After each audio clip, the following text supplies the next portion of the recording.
I completely understand that we're in the middle of a WGA and SAG-AFTRA strike, Writers Guild of America and Screen Actors of America strike, in order for them to get fair pay and decent respect on set, which is basically what anybody wants in the human workforce. And I'm trying to be respectful and mindful of them at the same time while still wanting to keep cinema still alive. That sounds really hypocritical. I'm really sorry. But here I am, admitting both sides of the fence and about to watch. Currently, You Are So Not Invited to My Bat Mitzvah, which stars Adam Sandler, and currently on a streaming service that is having issues with respecting and giving equal fair pay. So I'm not going to mention the streaming service, even though it literally doesn't count because I'm still watching it on the streaming service. I do hope that my 13 cents residuals that they earned from this goes towards them and helps support their rent and groceries. Just saying, actors need more than 30 cents residual pay. Hell, I earn more than that in overtime. So I'm just saying, streaming service, pay your people. Don't take their jobs away. That was absolutely a really cool movie. It's like a sweet little coming-of-age storyline. It's got the Sandler family, Adam Sandler, his wife, and he's obviously his two girls, as well as Indina Menzel playing his wife in the movie. This Sonny and Sadie Sandler absolutely carry this movie and allow themselves time to shine. And watching this from me, I felt like it was Adam Sandler just going, I trust my girls, I have complete faith in them, I'm giving them the torch because I understand my comedy is different to their comedy.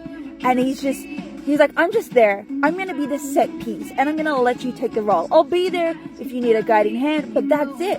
And I think that's absolutely phenomenal because, like, there's no way that this could have worked if he forced himself into the role. Like, it's a story of, it's a story of a young teenager who's in the first years of her high school, who's also in the midst of her bat mitzvah. As a non-Jewish person, I understand that's significant in the Jewish culture, but I also don't know how significant it well and truly is. So I do apologize if I use any terms or terminology from a side that I don't understand. But look, so she's coming of age, and just like any typical teenager, she's having boy dramas, she's having high school bully dramas, even though she isn't technically bullied, it's just the cool kids. She's got dramas with her best friend, and then like just watching this go through, and I'm like, holy crap, like even if they didn't have the Jewish elements in it, it would still be a good movie. It would still be a movie about, you know, a young teen and her experience through her vital years of her life. A dad who's there for his daughter, who can be embarrassing at times, and it was really funny watching Adam. Sounds weird saying it like that. Let me say it's really funny watching Adam Sandler play off his kids, because I was watching a lot of these scenes and I was like, hold on, it reminds me of my relationship with my dad. And now I don't have contact with my dad because I don't want to talk about it, but like it was like, holy crap, this is how me and my dad would interact with each other.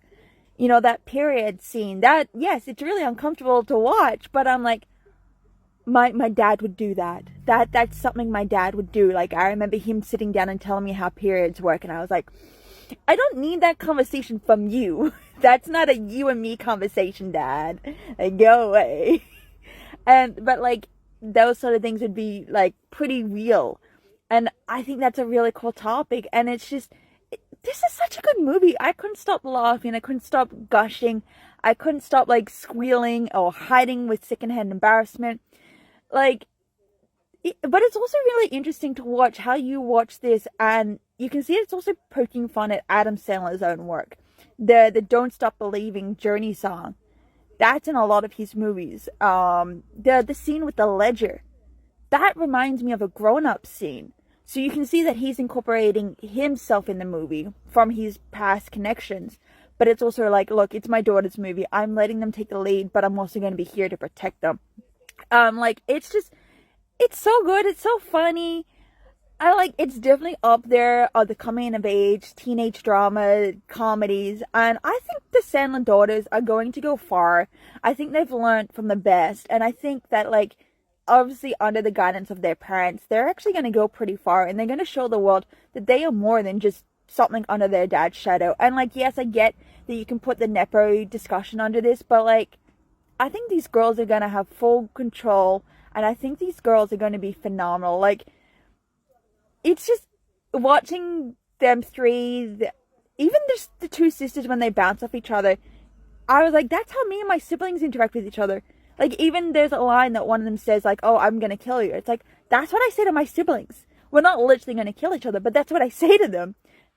And just hearing the words that we say, it's like, oh, that's what people in TV land say too. Like, that's a really cool thing. But yeah, absolutely watch. It's phenomenal. It's perfect. It's brilliant. It's amazing. I loved it. It's such a wild ride.